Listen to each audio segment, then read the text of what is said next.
Order maintain करती है, इसके साथ अपने परिवार को, अपने समाज को मेंटेन करना पड़ता है। हमारे साथ हैं मैम, आपका बहुत बहुत नमस्कार। धन्यवाद। हम कैसे देखते हैं, बड़ा एक पुलिस की जिम्मेदारी बड़ी कठिन जिम्मेदारी होती है, और कब कुछ भी समाज में होता है तो सबसे पहले उसे पुलिस याद आती है। जी, ये निश्चित है, और पुलिस याद आती है तो जिम्मेदारियां और भी बढ़ जाती है समाज के प्रति। एक तरफ आप कई जगहों की आपने कप्तानी की है, वर्तमान में आपके पास एक महत्वपूर्ण पद है पूरे, अगर हम बात करें जीआरपी की, तो आप रेलवे डीआईजी हैं वर्तमान में। तो दोनों का सामंजस्य कैसे होता है, परिवार और लाइन ऑर्डर? जब आप रायसेन में एसपी थे या नरसिंहपुर में एसपी थे, तो ये कितना ज़्यादा सामान्य था या असमान कभी हुआ है? भारतीय पुलिस सेवा में आने के उपरांत हमारी प्राथमिकता है समाज में हमें जो दायित्व सौंपा है उसको पूरा करना, हमें लाइन ऑर्डर मेंटेन करना है, हमें अपराधों की रोकथाम करनी है। इसके साथ ही साथ जो महिला संबंधी अपराध हैं उनको भी देखना है। तो हमारी प्राथमिक जवाबदारी हमारे कर्तव्यों का पालन है। इसमें जो समय बचता है उसके उपरांत हम अपने परिवार को ध्यान देते हैं, और मेरा सौभाग्य कि मेरा परिवार इसमें मेरा हमेशा साथ देता है। मेरे पति खुद ही भारतीय पुलिस सेवा से हैं, उनको मालूम है कि हमारी नौकरी के वर्किंग आवर्स कितने होते हैं। साथ ही साथ मेरे 2 बच्चे हैं, दोनों ही अभ्यस्त हो चुके हैं कि हमारी माँ हमें कितना समय देगी, तो मेरे लिए बड़ा आसान हो जाता है सब चीज़। मैम, अगर हम ये बात करें, अभी तो आप एक अच्छे सम्मानित पद पे हैं, अगर हम बात करें जब हम आपको फ्लैशबैक में लेके चलते, आप कह सकते हैं किशोर से जी आप युवकी अवस्था में जा रहे होंगे, तो उसमें सोच क्या रही थी आपकी, क्या बनना है, या कोई पहले से प्लानिंग थी कि इस सर्विस में जाना है? और कहीं ना कहीं क्या लगता है, जैसे आप इस पद पे आए तो समाज के प्रति सोच कितनी जल्दी बदलती है, वो हम जानना चाहते हैं। मेरा शुरू से ही प्रशासनिक सेवा में जाने का एक एम था। अच्छा, बचपन से ही था। मेरे सामने मिस्टर चौबे रहते थे, एडिशनल एसपी थे, उनको भी देखा, उनसे भी प्रेरणा प्राप्त हुई, और शुरू से सोच रखा था कि हमें प्रशासनिक सेवा में जाना है। तो हमने पीएससी दी और मैं पहले ही अटेम्प्ट में इसमें पास हो गई। और उसके बाद जब हम इस सेवा में आए तो समाज के प्रति हमारा रवैया एक आम व्यक्ति के तरह ही रहा कि मैं जब पुलिस अधीक्षक रही तो हमने कॉलोनियों में जा जाकर बैठकें हमेशा बनाए रखी। हमारा स्टाफ और हम स्वयं कॉलोनियों में जाते थे, लोगों के साथ बैठ के चर्चा करते थे, उनसे पूछते थे कि आपका पुलिस के संबंध में क्या फीडबैक है, आप हमसे क्या चाहते हैं, और वो जो चाहते थे उस हिसाब से हम पुलिसिंग करते थे। तो समाज से हम हमेशा जुड़े रहे। एक जब मोनिका पुलिस सर्विस में नहीं थी जी, रिजल्ट आया जी, ये आधे घंटे का अंतर होता है या 1 घंटे का अंतर होता है जी, कि एक सामान्य सी मोनिका शुक्ला जी, एक अधिकारी मोनिका शुक्ला जी, बनी। और आज का युवा है, हर युवा का सपना होता है कि वो आईएएस आईपीएस बने। निश्चित तौर पे आप देखेंगे कि 10 लाख 15 लाख बच्चे एग्जाम देते हैं एवरी ईयर, और उसमें सिलेक्शन होता है मात्र 200 300 400। मैं केमिस्ट्री में पीएचडी कर रही थी, और आप यकीन नहीं मानोगे, जब मेरा सिलेक्शन हुआ तो मेरे घर के आधे मेंबर नहीं चाहते थे मैं पुलिस में जाऊं। वो चाहते थे कि मैं जो पीएचडी कर रही हूँ केमिस्ट्री में, और मेरी असिस्टेंट प्रोफेसर की जॉब भी लग चुकी थी, तो वो चाह रहे थे, एक महिला के लिए बड़ा सहज होता है कि वो असिस्टेंट प्रोफेसर बन जाए और इसकी नौकरी करे। तो जब मैं पुलिस में आई तो ये मेरे परिवार वालों के लिए काफी आश्चर्यजनक चीज था, मगर मैं अपने निर्णय पर अड़ग रही। जब आपका सिलेक्शन हुआ तो आप अविवाहित थी उस समय जी, शादी के ऑफर आए होंगे बहुत सारे कि लड़की तो अब अधिकारी हो गई है। दहेज प्रथा चूंकि अपने समाज में काफी है, क्योंकि आप ब्राह्मण परिवार से आते हैं जी, और उस समय क्या लगा आपको कहीं कि ये दहेज प्रथा में अब तो पैसा देना नहीं पड़ेगा मम्मी पापा को, क्योंकि तो क्या लगा? ऐसा हमारे यहाँ बहुत ज्यादा ऐसा चलता नहीं है, लेकिन जब मेरा सिलेक्शन हुआ, हमारी शादी के बाद उसी के बाद आई, तो मेरी जो ननंद थी वो मेरे पिता के पीछे उनका ससुराल था। तो जैसे परिवार में बातें चलती हैं, तो एक हमारी प्योरली अरेंज मैरिज है जो कुंडली दिखाकर ब्याह हुआ था। अच्छा। और एक नॉर्मल था कि भाई उनको, मेरे हस्बैंड को एक वर्किंग लड़की चाहिए थी, और हम लोग एक ही बैच के थे, एक ही कैडर के थे, तो हमारे लिए बड़े आसान हुआ। हमारी परिवारजनों की इसमें सहमति थी। आपकी ससुराल भिंड है? जी हाँ। बेसिक आप पूरे प्रदेश में रहे हैं जी, भिंड मुरैना के कल्चर को, और जहां आप पदस्थ रहे हैं जी, रायसेन जी, नरसिंहपुर, दोनों के कल्चर में कितना काफी अंतर है। कितना अंतर देखते हैं आप? पूरा सब अलग अलग तरह का अंतर है। जैसे हम नरसिंहपुर रायसेन जाएं तो थोड़ा सा एक अलग मिजाज के लोग रहते हैं, भिंड मुरैना तरफ अलग मिजाज के लोग रहते हैं। वहां भिंड मुरैना तरफ पुलिस को बहुत ही गौरवान्वित रूप से देखा जाता है। तो सब शहर के अलग अलग मिजाज रहते हैं। जब आप नौकरी करते हैं तो आपको उस शहर में जो वासी हैं उनके मिजाज को देखकर नौकरी करनी पड़ती है। पति आपके भिंड से हैं, जी हाँ। आप यहाँ रही हैं, जी हाँ। तो वहाँ का टेम्परामेंट और यहाँ का टेम्परामेंट, तो क्या कदम ताल सही चल रहा है कि क्योंकि भिंड के हैं तो निश्चित तौर पर टेम्परामेंट में आप ही ने कहा है, और क्योंकि हम जी। भी वहीं के रहने वाले हैं जी, तो जी। टेम्परामेंट में बेसिक फर्क है। तो क्या लगता है घर में लाइन ऑर्डर कैसे मेंटेन होता है, कि उनका चलता है घर में आपका चलता है? दोनों का बराबरी से चलता है, कुछ विषय में उनका चलता है, कुछ विषय में हमारा चलता है। हाँ हाँ।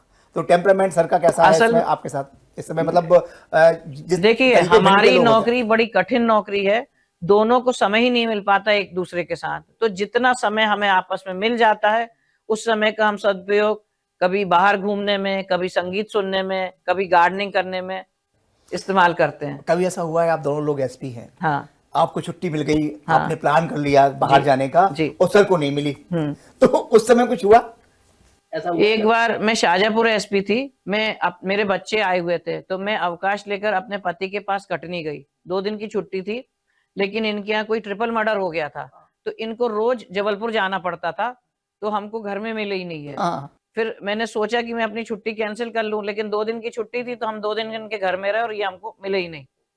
तो ऐसा कई बार मौका आता है। पुलिस अधिकारी हो, अगर किसी प्रोफेसर से शादी हो जाए या किसी प्रोफेसर लड़की की किसी पुलिस अधिकारी से शादी हो जाए, तो क्या लगता है कि इतनी समझौता से जीवन चल पाएगा? ये थोड़ी दिक्कत आपके तो- व्यक्तित्व पर और ये आपके स्वभाव पे निर्भर करता है कि आपका स्वभाव दूसरे के प्रति कैसा है। तो मुझे नहीं लगता इसमें बहुत ज्यादा फर्क आएगा। मान लीजिए एक पुलिस वाला एक प्रोफेसर है, तो एक को ज्यादा समय मिलेगा घर देखने के लिए। तो हम लोगों ने इस प्रकार से ये किया था कि हम में से एक फील्ड में रहता था और एक थोड़ा सा, जिसको पीएचक्यू लूप लाइन बोल सकते हैं, उसमें रहता था। कि एक व्यक्ति अपना प्रोफेशनल ज्यादा देख रहा है और एक थोड़ा सा घर परिवार के प्रति समर्पित है। लेकिन जब हम पुलिस अधीक्षक बने तो फिर जब तक हमारे बच्चे बड़े हो चुके थे, बच्ची मेरी हॉस्टल में जा चुकी थी, तो हमने अपनी एसपीशिप में पूर्ण समय देके की। एक मैम, एक बड़ी महत्वपूर्ण सवाल आपसे जानना चाहते हैं। अभी आपने देखा होगा कि इंदौर में एक आईएफएस ने सुसाइड कर लिया। इससे पहले उत्तराखंड की बात सुने तो एक आईएएस ने सुसाइड किया है जी। इसके बाद तमिलनाडु में कुछ ऐसा हुआ है। तो आपको क्या लगता है कि इतना पढ़ लिख जाने के बाद, इतनी अच्छी पोजीशन आने के बाद आप सुसाइड अटेम्प्ट कर रहे हैं, जी। तो क्या मेंटल लेवल इतना ज़्यादा हावी हो जाता है, तो उसके कारण पारिवारिक होते हैं या ऑफिशियली होते हैं? ऐसे कैसे संभव है कि कोई आईएफएस अधिकारी या कोई आईपीएस अधिकारी या कोई आईएएस अधिकारी सुसाइड अटेम्प्ट कर रहा है? अब वह व्यक्ति जो सुसाइड अटेम्प्ट कर रहा है वो प्रोफेशनल कारण से कर रहा है या पारिवारिक कारण से, ये हमें नहीं पता। प्रोफेशनल कारण हर व्यक्ति के होते हैं कि उनकी अपने उच्च अधिकारी के साथ क्या रिलेशनशिप है, उन पे किसी प्रकार का प्रेशर तो नहीं है, वो खुद किस प्रकार से कार्यरत हैं। पर्सनल लाइफ सबकी एक सी होती है, तो पर्सनल लाइफ में आपके परिवार के माता पिता, बच्चों या पत्नी के साथ किस प्रकार से संबंध है, तो ये इस पे डिपेंड करता है। फिर एजुकेशन का कहाँ रोल रह जाता है? आप सुसाइड अटेम्प्ट कर रहे हैं तो समाज में ये जाता है कि आजकल क्या है कि थोड़ा सा सहन शक्ति समाप्त होती जा रही है। ये सहन शक्ति समाप्त हो रही है। हम एक जो संयुक्त परिवार है उसमें रहना छोड़ रहे हैं। तो अब आपने जो उदाहरण दिए उनके तहों में जाना होगा। जब हम पुलिस ऑफिसर रहते हैं तो हम भी कई प्रकार की आत्महत्या के प्रकरण देखते हैं। तो वो जो मेरे को आज तक समझ में आया कि जो आत्महत्या का वो बात है, वो एक क्षणिक होता है। 5 या 7 मिनट में आदमी के क्षण में होता है कि साहब मेरी किसी से विवाद हो गया तो मैं अपना जीवन समाप्त कर रहा हूँ, या मेरे को प्रोफेशनली दिक्कत है, मुझे किसी बॉस ने ये कह दिया। अगर वो 10 मिनट ठहर जाए, वो 10 मिनट या अगले बीत जाए, तो वो ये विचार छोड़ देगा। हम लोग ये जगह जगह जाके लेक्चर्स में भी बताते हैं, यदि आप पे कोई तनाव है तो 10 मिनट रुक जाइए, गिनती कीजिए, लोगों से मिलिए और कोई निर्णय लेना तो तत्काल निर्णय लेके उसको 1 दिन के लिए टाल दीजिए, तो उससे काफी फर्क पड़ेगा। एक मोटिवेशनल। इसके साथ साथ एक और बात बताना चाहूंगी, जो हमारी पुलिस लाइन है, तो हमारे पास कई फैमिली काउंसलिंग सेंटर हैं, तो हमारे पास कई लोग आते हैं कि मतलब विद इन कर्मचारियों में जो पारिवारिक समस्याएं लेती हैं, वो हमारे पास खुद आते हैं कि मैडम हमारी पत्नी का ये समस्या है, आप करिए। फिर हम लोग सीनियर ऑफिसर के साथ उनकी काउंसलिंग करते हैं। एक सवाल, बड़ा महत्वपूर्ण सवाल है कि 17-18 साल की उम्र जो होती है जी, यही उम्र प्रेम की होती है और यही कैरियर की होती है। जी, तो आज का जो युवा है जी, वो दोनों चीजें चाहता है, तो ये दोनों में बड़ा अंतर है।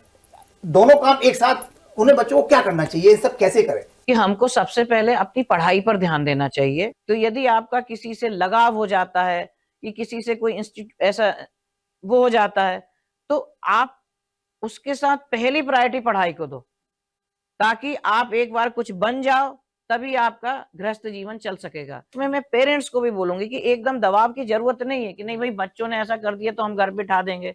उनको थोड़ा बच्चों को समय देना चाहिए। कैंडिडेट ज्यादा है तो आपको पहले आप खुद क्या कर सकते हो ये देखना चाहिए। हर व्यक्ति आईएएस नहीं बन सकता, कोशिश कर सकता है, तो आपकी खुद की योग्यता कितनी, आप कितनी मेहनत कर सकते हो, उसी के हिसाब से आपको कॉम्पिटिटिव एग्जाम तैयारी करना चाहिए। तो क्या विकल्प रखना चाहिए तैयारी करते बिल्कुल समय? रखना चाहिए। आपके पास दोनों चीजें होनी चाहिए कि आपने मान लीजिए इंजीनियरिंग की डिग्री पढ़ी और उसके बाद आप पीएससी पढ़ रहे हैं, तो आपके पास एक डिग्री तो कि मान लो आप उस कॉम्पिटिटिव एग्जाम में नहीं निकले तो आप सेकंड ऑप्शन ही ले सकते हैं। महिलाओं में जी। मातृ रूप भी होता है, नारी जी। शक्ति भी होती है जी। और एक कहीं ना कहीं लोगों की सोच ये है कि वो संवेदनशील होंगे। जी। क्योंकि जो पद है आपके पास है, जी। आईपीएस का पद है, जी। ये संवेदनशीलता से नहीं चलता, कानून के साथ साथ कहीं ना कहीं हमें सख्त होना पड़ता है। आप एज ए महिला होने के नाते लोग क्या आपसे उम्मीद करते हैं कि संवेदनशीलता देखिए, हो? मैं सबसे पहले एक अधिकारी हूं और एक अधिकारी को प्रशासनिक रूप से कसावट रखने के लिए जो आवश्यक चीजें हैं वो हमको करनी पड़ती हैं। मैं डांटती फटकारती बहुत हूं, लेकिन मैंने कलम से नुकसान बहुत कम किया है और मेरे को काफी सेटिस्फेक्शन है कि मैंने जितने भी 6-7 जिलों में काम किया है, एडमिनिस्ट्रेटिव रूप से हम बहुत सफल रहे हैं। मतलब आपने उनका नुकसान नहीं किया, डांट दिया, जी। तो इसे अब हम कह सकते हैं कि आपने पुलिस जो है एक टीम वर्क होती है, मैं अकेले नहीं कर सकती, वो हमें सबको साथ लेकर ही करना पड़ती है। तो आपको उनको साथ लेकर ही चलना पड़ेगा, आपको उनको दिशा बतानी पड़ेगी। तो जिसका जो अच्छा गुण है उसको पहचान के उनको ज्यादा से ज्यादा काम कराना ही एक कला होती है और हमको सबको साथ लेके चलना है। टीम वर्क को लेके चलेंगे तभी हम सक्सेसफुल हो पाएंगे। हमारे समाज की बात करें तो हम समाज हमारा जो है पुलिस से उम्मीद भी सबसे ज्यादा करता है जी। और कोसता भी पुलिस को ही है जी। लेकिन कुछ भी होता है उसके साथ तो पुलिस की मदद बिल्कुल सही मांगता है। जी। तो इस पे आप क्या कहेंगे लोगों से भाई कि दो चीजें एक साथ ये कैसे पुलिस की सक्सेस ही है कि लोग पुलिस से ज्यादा उम्मीद करते हैं और उम्मीद यदि पूरी नहीं होगी तो कोसेंगे। तो मेरे लिए तो एक बहुत अच्छी चीज मानूंगी कि हम इस पोजीशन में, हमारी सर्विसेज है कि लोगों की अपेक्षाएं बहुत ज्यादा हैं और हम कोशिश करेंगे कि उनकी अपेक्षा जितनी हमारी लेवल में हम पूरी कर सकें। उनकी समस्या ऐसी होती है कि जो पुलिस पूरी नहीं कर सकती, तो भी उनको लगता है कि वो तो यहीं पूरी होगी। तो ये एक जनता का पुलिस के प्रति विश्वास ही है जो वो इतनी अपेक्षाएं करती है और हम चाहते हैं कि हम उसकी अपेक्षाओं को पूरी करें। जीआरपी और आरपीएफ लोग बड़ा कंफ्यूज होते हैं, उनके संग कोई हैपनिंग हो जाती है तो कभी जीआरपी के पास जाते हैं, कभी वो आरपीएफ के पास जाते हैं। तो ये अभी तक ये बंटवारा लोगों के पास समझ में नहीं आया कि किसका कौन सा काम है। तो बेसिक जीआरपी का क्या काम है पूरा जी। जो कोई भी रेलवे स्टेशन होता है तो जो सिग्नल होते हैं आप देखते होंगे, सिग्नल टू सिग्नल के बीच की जवाबदारी जीआरपी की होती है। प्लेटफॉर्म की प्लेटफॉर्म, जो विंडो, टिकट विंडो और जहां ट्रेन खड़ी होती है, दो सिग्नल के बीच की संपूर्ण के बीच की व्यवस्था जीआरपी पुलिस की होती है। उसके बाद वाली व्यवस्था लोकल थाने की होती है। लेकिन जो ट्रेन चलती है, ट्रेन के अंदर पूरी व्यवस्था जीआरपी की होती है। अब जो जीआरपी और आरपीएफ में डिस्टिंग्विश है, किसी भी प्रकार का अपराध यदि किसी व्यक्ति के प्रति होता है तो वह जीआरपी अटेंड करेगी और यदि शासकीय संपत्ति के प्रति होता है तो वो आरपीएफ देखती है। यदि कोई ट्रेन है, कोई व्यक्ति ट्रेन में पत्थर मार के नुकसान करता है या ट्रेन में कोई शासकीय सामान, जैसे ट्रेन की सीट उखाड़ ली, इस प्रकार की शासकीय सामान की चोरी करता है तो वो आरपीएफ देखती है। यदि हम सफर कर रहे हैं, हमारा सामान चोरी चला जाता है, दो व्यक्तियों में लड़ाई हो जाती है, तो ये जीआरपी का काम है। अच्छा, इसमें ये कह सकते हैं कि आपके नुकसान कुछ भी होता है, शासकीय संपत्ति के प्रति जो नुकसान होता है या शासकीय संपत्ति के प्रति जो जवाबदारी है वो आरपीएफ की है। और जो पैसेंजर होते हैं, जो जनता होती है, उनके प्रति किसी प्रकार का अपराध घटित होता है तो वो जीआरपी। लाइव मूवमेंट के लिए आप कह सकते हैं जी। जिन मतलब ह्यूमन बॉडी है, हाँ। वो सफर कर रही है, नहीं, किसी भी प्रकार की शासकीय संपत्ति है तो वो आरपीएफ देखेगी और यदि निजी संपत्ति है तो वो पुलिस देखेगी। अच्छा, ये है हमारा बैग चोरी चला जाएगा तो हम जीआरपी के पास जाएंगे। जी हाँ। और कोई किसी ने पत्थर मार के कांच तोड़ दिया ट्रेन का, हाँ, तो वो आरपीएफ में मुकदमा दर्ज जी होगा हाँ। उसका। और यदि लोगों को मारपीट आई की तो जीआरपी तो बड़ी जिम्मेदारी है आपके पास ही। तो इसके लिए कोई आपने ऐसी व्यवस्था की है कि कभी कभी क्या होता है, सामान चोरी चला गया, जीआरपी रास्ते में है, वो वहां थाना नहीं है, तो क्या कोई आपने ऐसा नया नवाचार किया? हमारे यहाँ कई सारे नवाचार हुए हैं। हमारे यहाँ क्विक रिस्पांस टीम होती है हर थाने में, मतलब वो गाड़ियों में लगातार पेट्रोलिंग करती रहती है। हम लोग टॉप 10 ट्रेनें हर हफ्ते में हम लोग वो टॉप ट्रेनें निकालते हैं जिसमें सबसे ज्यादा चोरी हो रही होती है, और जो हमारी क्विक रिस्पांस टीम है वो उसमें पैरेलली पेट्रोलिंग करती है। एक जीआरपी में एक ऐप बनाया है, जब आप प्ले स्टोर में जाएंगे तो जीआरपी हेल्प ऐप के नाम से एक ऐप होगा, आप उसको डाउनलोड करिए। फिर उसमें जब डाउनलोड कर देंगे, परमिशन वगैरह ग्रांट हो जाएगी, तो उसमें एक एसओएस नाम की बटन आएगी। तो किसी भी यात्री को यदि कभी कोई समस्या होती है तो वो एसओएस की बटन दबा दे, उसमें मैसेज जो टाइप करेंगे तो वो हमारे सेंट्रल कंट्रोल रूम जो भोपाल में स्थित है उसके पास जाएगा, वो लोकेशन देखेगा, वो यात्री से बात भी कर सकता है। और यदि यात्री से बात नहीं हो सकती तो उस मैसेज के तारतम्य में संबंधित जिले, हमारे 3 जिले हैं, भोपाल, इंदौर और जबलपुर, 3 जीआरपी के जिले हैं, उनके अधीनस्थ जितने थाने हैं, तो हमारा सेंट्रल कंट्रोल रूम उस वहां के संबंधित कंट्रोल रूम और उस थाने को सूचित करेगा।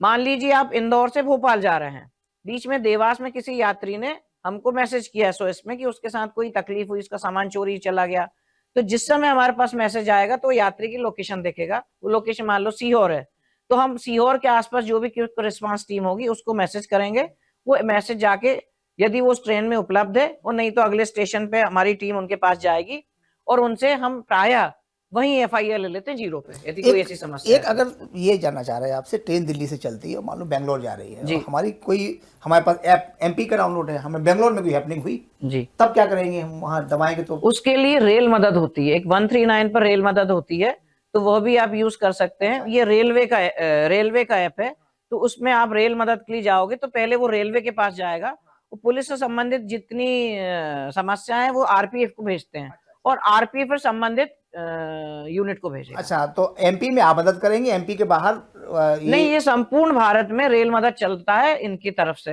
रेलवे तो ये डिपार्टमेंट की आपका तरफ से। जीआरपी का अपना ये ऐप है, जीआरपी मध्य मध्य प्रदेश का नया नवाचार आपने जी हाँ, किया जी है। हाँ। इसके साथ साथ हम लोग जो अकेली महिला यात्री होती इससे भी संवाद करवाते हैं कि हमारा स्टाफ, उनको टारगेट दिया जाता है कि आपको दिन भर में 50 या 100 अकेली महिला यात्री जो कर रही है उस पर हमको ये रेल मदद का ऐप डाउनलोड कराना है और उनको पूछना है कि आपको कोई समस्या तो नहीं है। इसके लिए हमारी जो रेल में महिला कर्मचारी है लगातार काम कर रही है। एक आपसे अंतिम सवाल है मैम, जी।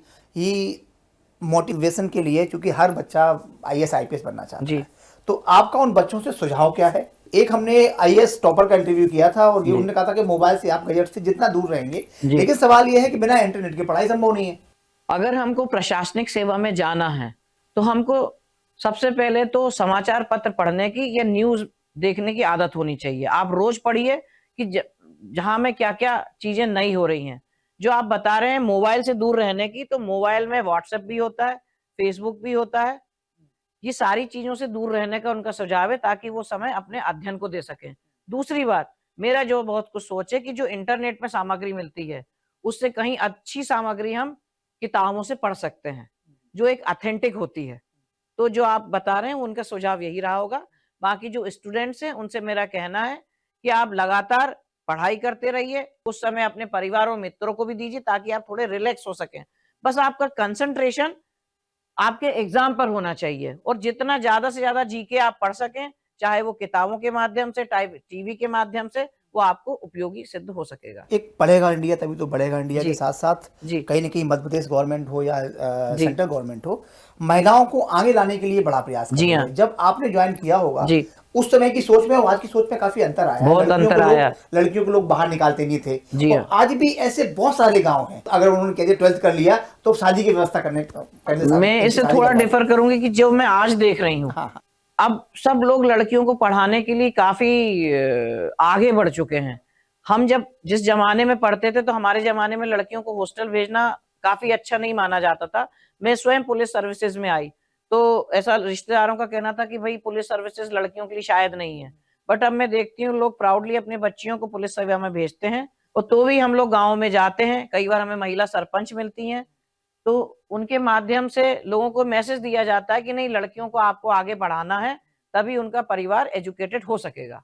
लेकिन अब बहुत सारी जी। ऐसी खबरें जी मैं हाँ। देखी है, महिला सरपंच है, सरपंच घर में बैठी है, काम पुरुष कर रहे हैं, जी। तो क्या आप नहीं, हम लोग चाह रहे हैं, आज को आगे बढ़ा रहे हैं कि वही इसको काम को अपना, मतलब जो काम जिस पद को दिया जा रहा है वही महिला इसको संपादित करे, उसमें अवेयरनेस आ रही है। और सभी लोगों से मेरा कहना है कि जब आप अपनी बच्ची को कहीं बाहर भेजते हैं तो जिस शहर में आप रह रहे हैं वहां भी किसी की बच्ची पढ़ के आई होगी।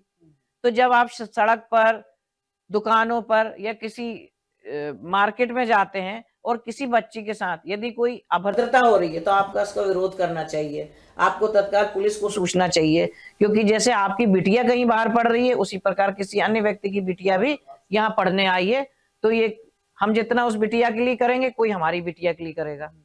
तो ये आपका कहना ये है कि लोग देखते हैं कोई छेड़खानी हो रही, हाँ, कुछ तो हो रही तत्काल आप पुलिस को सूचित कीजिए। हाँ, एक हमारे दर्शकों से कुछ कहना चाहेंगे और साथ में जो भी आपकी, चूंकि आपके पास बड़ा कार्य क्षेत्र है मध्य प्रदेश का, जी। जीआरपी पुलिस से क्या कहना चाहते हो? हमारे जो यात्री हैं उन्हें क्या एक सुझाव, उनके लिए क्या सुझाव है? जो जीआरपी है, हमारे जितने रेल में के यात्री सफर कर रहे हैं, हम उनकी सुरक्षा के लिए प्रतिबद्ध हैं। जो आपने इंटरेक्शन विद कांस्टेबल का, हमारे यहाँ लगातार ट्रेनिंग चलती है। जो नई नई साइबर में टेक्नोलॉजी आ रही है, या हम एक आदर्श थाने में क्या क्या हमें काम करने हैं, या विवेचना में हम क्या चीज करें जिससे हमारी चोरी जल्दी पकड़ी जाए, उनको सजा दी जाए, इसलिए हमारे लगातार ट्रेनिंग चलती है। और साथ ही साथ जनता से मैं कहती हूँ कि आपको जब भी कोई समस्या हो, आप जीआरपी का इस ऐप को यूज करिए, एसओएस को क्लिक कीजिए और अपनी समस्या रेलवे पुलिस को बताइए। आप अपने सामान, कई बार आपने देखा होगा कि लोग मोबाइल चार्ज पे लगा देते हैं और सो जाते हैं, तो थोड़ा इस पे भी ध्यान दीजिए। गेट के पास लोग फोन पे बात करने लगते हैं, तो कई बार लोग डंडा मार के उसका फोन भी गिरा देते हैं।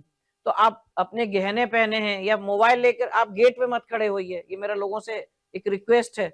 मैं एक चीज और बताना चाहूंगी कि हमारे यहाँ 0 पे एफआईआर होती है। तो कहीं भी मान लीजिए आप जबलपुर उतरे और आपको लगा कि सागर में आपकी चोरी हो गई, तो जबलपुर में आपकी 0 पे एफआईआर हो जाएगी, आपको सागर जाने की जरूरत नहीं है। वही एफआईआर 0 पे कायम होकर सागर चली जाएगी। मान लो चोरी हमारी जबलपुर में हुई है, हाँ, और हमें सागर में एफआईआर करानी, तो जैसे कोई यात्री एक स्टेशन पे बैठता है, उसकी नींद दूसरे स्टेशन पे खुलती है। अब वो पहला स्टेशन तो जा नहीं सकता, तो जिस स्टेशन पे उसकी नींद खुलेगी वो वहीं जाए, उस संबंधित जगह पे उसकी एफआईआर हो जाएगी और 0 पे एफआईआर मूल थाने में चली जाएगी। हमारे साथ थे आईपीएस मोनिका शुक्ला, वर्तमान में डीआईजी रेल का पद उनके पास है, और जो जिस तरीके से उन्होंने कहा है कि यात्रियों की सुविधाओं के लिए वो बेहतर से बेहतर काम कर रही हैं। और एक महत्वपूर्ण बात उन्होंने कही है कि चोरी आपकी कहीं होती है, अगर आप आगे निकल जाते हैं तो 0 पे आप कायमी करवाइए, तो वो जहां से आपकी चोरी हुई वो एफआईआर वहां तक पहुंच जाएगी, फिर जीआरपी या जो भी उसमें इन्वेस्टिगेशन होगी वो करेंगे। आपका मैं बहुत बहुत धन्यवाद, आपने हमें समय दिया। नमस्कार।